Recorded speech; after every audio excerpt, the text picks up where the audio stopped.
Assalamu alaikum, dear students. This is your teacher Raja Tahir, Government UPS Valrama, Zone Maur, and it is class 8, subject science, and topic will remain same, which we discussed yesterday, coal and petroleum, and we are doing exercise portion of the top given topic. And yesterday we did question number 1, 2, and 3.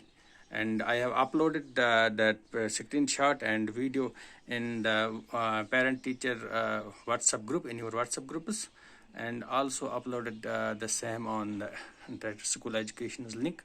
But unfortunately, I could not upload the same in CO Kopara's link due to a technical error, and I will upload it today, yesterday's topic I am saying about. So let's move towards our present topic, that is we are doing exercise portions, and we will do question number 4 onwards today. तो आज से हम question number 4 coal and petroleum 4, 5 और 6, 7 कर लेंगे.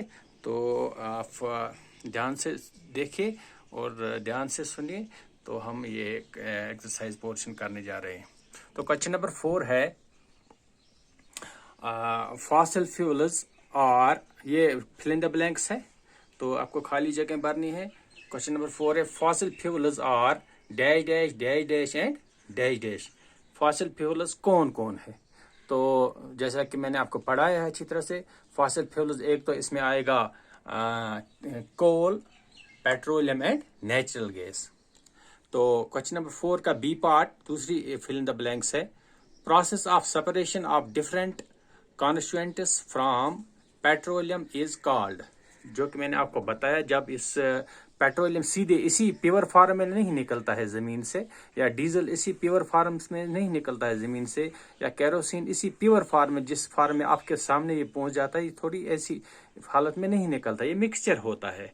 तो फिर इसको साफ किया जाता है फैक्ट्रियों में, मिल्स में वगैरह में साफ किया जाता है. तो एक लंबा चौड़ा प्रोसेस है इसके लिए. फिर ये अलग अलग चीज़ें निकलती है वहाँ से, प्योर होके पेट्रोलियम निकलता है, डीजल निकलता है, कैरोसिन निकलता है वगैरह, मोम वगैरह. फिर एक और चीज़ निकलती है तो जिससे हम कैंडल वगैरह बनाते हैं. तो उस प्रोसेस को हम क्या कहते हैं? उसको हम रिफाइनिंग कहते हैं. सो process of separation of different constituents from petroleum is called refining. Okay, then we will move towards C part of question number 4, that is least polluting fuel for a vehicle is. कहते हैं कि सबसे कम pollution करने वाला fuel जो हम अपने vehicles में, व्हीकल मतलब गाड़ियों में इस्तेमाल करते हैं, वो कौन है जो हम सबसे कम पोल्यूशन करेगा? तो वो सीएनजी है, कंप्रेसर नेचुरल गैस है. वो ये फ्यूल है, वो है जो सबसे कम क्या ये पोल्यूशन क्रिएट करता है एनवायरनमेंट में. तो इसके बाद हम question number 5. Question number 5 tick mark है. आपको गिवन स्टेट्स में there are some given statements, you have to say whether the statement is true और false. If the statement is true, you have to write T or true against the statement. If the statement is false, you have to write F or false against the same statement. यानी कि जो statement सही होगा उसको आपको true लिखना है, और जो गलत होगा उसको आपको फॉल्स लिखना है. ट्रू के बदले आप टी भी लिख सकते हैं, T for true, and F के बदले फॉल्स के बदले आप एफ भी लिख सकते हैं, F for false. So let's move towards the this true false question.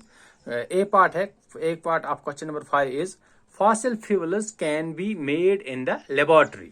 मतलब इसके कहने का मतलब है कि फॉसिल फ्यूल जो होते हैं ये हम लेबॉर्ट्री में बना सकते हैं. जैसे कि लेबॉर्ट्री हम ह्यूमन मेड लेबॉर्ट्रीज हैं, इसमें भी बना सकते हैं. क्या ये सही है कि गलत है? क्योंकि आपको मैंने अच्छी तरह समझाया है कि फॉसिल फ्यूल्स को बनने में मिलियंस ऑफ ईयर्स लगते हैं. एक नेचुरल प्रोसेस हुआ था कुछ मिलियंस ईयर्स अगो, फ्लड्स आए थे, अर्थक्वेक्स आए थे, उसकी वजह से डेड वेजिटेशन और एनिमल्स बरीड हो गए थे, दफन हो गए थे ज़मीन के नीचे. फिर इसके ऊपर काफ़ी सारा डेब्रिस जमा हो गया, तो फिर काफ़ी काफ़ी लाखों साल मिलियंस ऑफ ईयर्स लग गई उसको, तो due to high pressure and high temperature वो स्लोली कन्वर्ट हो गया कोल एंड पेट्रोलियम में। तो ये मुमकिन नहीं है लेबॉर्ट्री में ये चीज़, तो ये फॉल्स है। Then we will move towards B part of question number 5, that is CNG is more polluting fuel than petrol. कह रहे हैं कि जो CNG है ये ज्यादा पोल्यूशन करता है बनिस्बत पेट्रोल से। अभी मैंने आपको ऊपर वाली जो क्वेश्चन नंबर 4 के सी पार्ट में देखा हमने, least polluting fuel for a vehicle is CNG। तो इसका मतलब है कि CNG कहाँ करेगा ज्यादा पोल्यूशन पेट्रोल के निस्बत, बल्कि पेट्रोल थोड़ा पोल्यूशन करता है किसके निस्बत, CNG। तो ये भी फॉल्स हो गया, ये गलत है, क्योंकि CNG कम पोल्यूशन करता है व्हीकल्स में, गाड़ियों में। तो इसके बाद है सी पार्ट। CNG को हम ये इको फ्रेंडली फ्यूल भी कहते हैं। Then we will move to C part of question number 5, that is coke is the almost pure form of carbon। कि जो कोक है ये almost pure form of carbon मानी जाती है। बिल्कुल, that's true, Coke is the pure form of carbon. Then we will move towards D part of question number 5, that is coal tar is a mixture of various substances। कहते हैं कि जो कोल टार होता है तो ये is a mixture of various substances. बिल्कुल, कोल टार उसमें काफी सारे मिक्सचर्स, काफी सारी सब्सटेंसेस मिली हुई, उनका जो मिला जुला वो गाढ़ा जैसा मटेरियल होता है, सब्सटेंसेस होता है, तो इसमें क्यों काफी सब्सटेंसेस होते हैं, तो उसको हम कोल टार कहते हैं। So that's true. Then we will move towards E part of question number 5, that is kerosene is not a fossil fuel। कहते हैं कि केरोसिन फॉसिल फ्यूल नहीं है। तो क्या ये सही है या गलत है? क्योंकि केरोसिन भी मैंने आपको बताया कि रिफाइनिंग के बाद उसमें से एक प्रोडक्ट केरोसिन भी फिर निकलता है, तो केरोसिन भी फॉसिल फ्यूल है, लिहाजा ये स्टेटमेंट गलत है। तो इसके बाद question number 6 is explain why fossil fuels are exhaustible natural resources. कहते हैं कि आप एक्सप्लेन करिए, थोड़ा सा ब्रीफ करिए, थोड़ा सा एक्सप्लेन कीजिए कि इस फॉसिल फ्यूल्स जो है वो एग्जॉस्टेबल नेचुरल रिसोर्सेज है। एग्जॉस्टेबल मीन जो खत्म हो जाएंगे एक दिन, नेचुरल हो गया जो कुदरती रिसोर्स है, क्योंकि ये कुदरती तौर बना है कोल एंड पेट्रोलियम जमीन के नीचे। तो कह रहे हैं कि ये एग्जॉस्टेबल है, एक दिन खत्म होने वाला है, इसको थोड़ा एक्सप्लेन कीजिए। तो इसी को मैंने राइट डाउन किया है। तो यहाँ पे लिखा है मैंने, the process of formation of fossil fuels require millions of years. क्योंकि जो फॉसिल फ्यूल्स को बनने में मिलियंस ऑफ ईयर्स लगते हैं, जो क्योंकि ये डेड वेजिटेशन और एनिमल्स या जो क्या मैंने पेट्रोलियम के बारे में बताया था कि कैसे कोल एंड पेट्रोलियम प्रोड्यूस होता है, वो मैंने आपको अच्छी तरह समझाया है। तो यही थोड़ा इसमें रिपीट किया है मैंने इस क्वेश्चन में। ये dead vegetation and animals that get buried deep inside the earth requires high temperature and pressure for the formation of fossil fuels which can not be done in laboratory. तो कहते हैं कि ये जो फॉसिल फ्यूल है ये इसको बनने में एक तो लाखों साल करोड़ों साल लगेंगे, तो और इसके लिए वो डेड वेजिटेशन और एनिमल्स का ज़मीन के नीचे दफन होना ज़रूरी है। फिर टेम्परेचर हाई होना चाहिए नीचे से, प्रेशर वगैरह, जो कि लेबॉरेटरी में बनाना नामुमकिन है, मुमकिन नहीं है। तो हम सोचते कि चलो आज साइंस एंड टेक्नोलॉजी इतनी आगे बढ़ गई हम इसको, लेकिन ये अभी तक मुमकिन नहीं है कि हम इस फॉसिल फ्यूल को लेबॉरेटरी में बनेंगे। 10 फॉसिल फ्यूल्स आर लिमिटेड, इसलिए ये लिमिटेड है, लिमिटेड क्वांटिटी में, जितना ज़मीन के नीचे है उतना ही है, जितना अभी तक बना हुआ है उतना ही है। तो अगर therefore the use of fossil fuels at a rapid rate will lead to their exhaustion।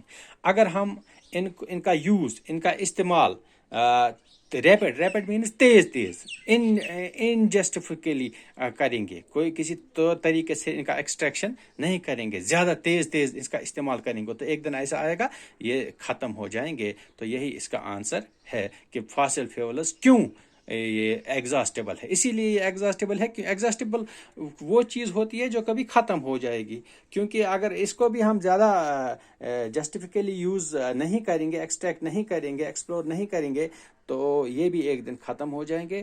तो this means fossil fuels are exhaustible natural resources.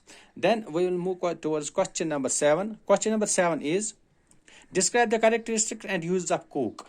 क्योंकि Coke is the pure form of carbon, मैंने आपको बताया है। तो हमें इसके कुछ कैरेक्टरिस्टिक्स मतलब इसकी कुछ खासियत, कैरेक्टरिस्टिक्स का मतलब हो गया खासियत है, इसके कुछ खासियतें आपको लिखनी है और इसके कुछ यूजेस बताने हैं। तो यहाँ पे लिखा है मैंने, पहले कैरेक्टरिस्टिक्स लिखेंगे। ये कोक इज टफ, एक इसका जो कैरेक्टरिस्टिक है, एक हैसियत है दिस कोक की कि ये टफ होता है, ज़बरदस्त मजबूत हो, टफ होता है। टफ माने मतलब दूर से आसान, ये सख्त होता है ये। Number second, coke is porous, और ये पोरस होता है। पोरस मीन्स कि इसमें से छोटे छोटे, वो मैंने आपको उस दिन डायग्रामेटिकली भी दिखाया था, उसमें वो छोटे छोटे दाने होते हैं, छोटे छोटे वो सुराख होते हैं, पोरस मटेरियल होता है ये कौन, कोक। ये भी एक कैरेक्टरिस्टिक फीचर है, इसी से पहचाना जाता है कि ये कोक है, वरना काफ़ी पत्थर नीचे पड़े होंगे, हमें कैसे पता चलेगा वो कोक है, वो डायमंड है, वो बाकी चीज़, इनके अलग अलग कैरेक्टरिस्टिक फीचर्स होते हैं। तो तीसरा इसमें Coke is black in colour, एक और कैरेक्टरिस्टिक फीचर है कि एक कलर इसका ब्लैक होता है। Okay, these were some important characteristics of coke. Then we will move towards uses. तो हम अब यूजेस देखेंगे, इस्तेमाल कहाँ कहाँ पे होता है Coke. Number one, Coke is used in the manufacture of steel. जो हम स्टील बनाते हैं, स्टील के बर्तन जो आपके घरों में होते हैं, या स्टील की कोई चीज़, काफ़ी चीज़ें होती है, इनको बनाने में कोक का इस्तेमाल किया जाता है। इंडस्ट्री में इसका कोक का इस्तेमाल किया जाता है प्रोसेसिंग के दौरान। जब ये इसका प्रोसेस होता है स्टील बनाने का, तब हम कोक का भी इस्तेमाल करते हैं वहाँ पे। दूसरा है Coke is used in the extraction of metals, और कोक ज़मीन से जो बाकी मेटल्स जैसे कॉपर है, अल्मोनियम है, गोल्ड है, या बाकी काफ़ी मेटल्स है वगैरह, इन या आयरन है, बाकी चीज़, इनको ज़मीन से निकालने में के दौरान या इनको एक्सट्रैक्ट करने के दौरान इस कोक का इस्तेमाल किया जाता है। So I think this is enough for today. Today we did question number 4, 5, 6 and 7, and I will upload also the screenshot and video in your WhatsApp group. I hope you will watch this video keenly and carefully. Then will write down these questions in your exercise book and memorize them. So we will with these words I am saying goodbye to you. We will meet tomorrow inshallah. Keep yourself safe from this deadly disease coronavirus. Assalamu alaikum wa rahmatullahi wa barakatuh.